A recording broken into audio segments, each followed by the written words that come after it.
One missed call. One voice she could never forget. And a truth that waited 5 years to find her. It was 9:47 p.m. when the phone rang.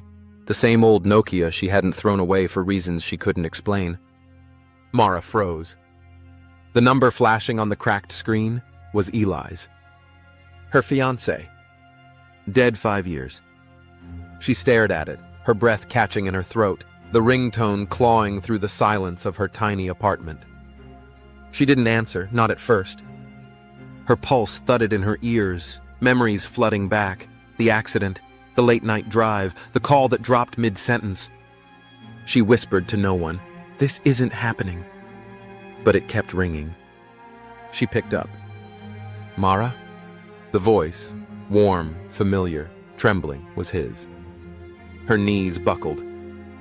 "Eli?" The line crackled. A faint sound of wind and distant waves. I didn't mean to leave you," he said. "You were right about everything." Her heart stopped. "Where are you, Eli? Where are you?" Static swallowed the next words. Then, click. The call ended. By morning, she'd convinced herself it was a cruel trick. Maybe some sick prank.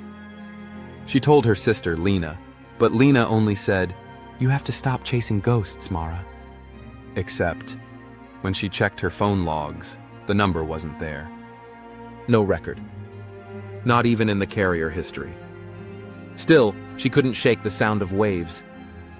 Eli's car had gone off a bridge that night, but the body had never been found. She drove out to the coast that evening, following the old route, the same one he took before the crash. The guardrails had been replaced since then, but the smell of salt and rust was the same. The tide was low, the horizon bruised with storm clouds. Her flashlight beam cut across the rocks, and something metallic caught her eye. A bent license plate, half buried in sand. Eli's car. Her throat tightened. She crouched down and brushed away years of dirt. The flashlight flickered, then died.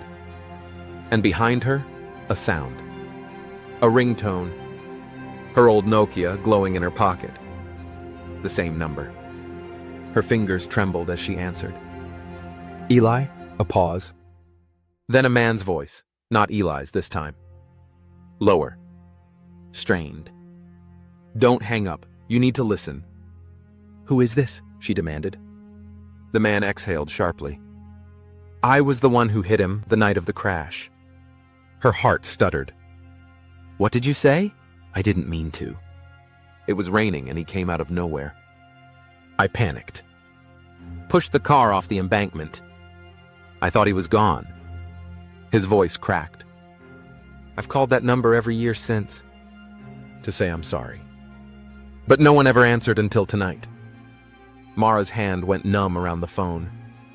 She looked out toward the dark surf, her flashlight flickering back to life.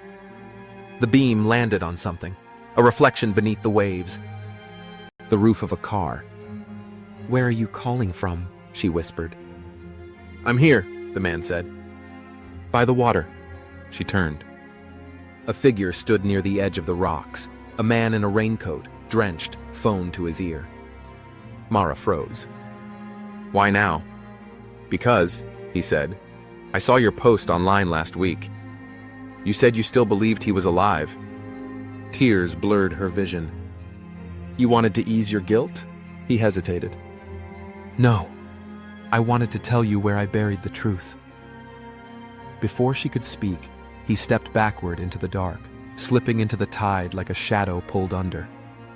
The waves swallowed him whole. Her phone slipped from her fingers. The screen still glowed. The call was still connected.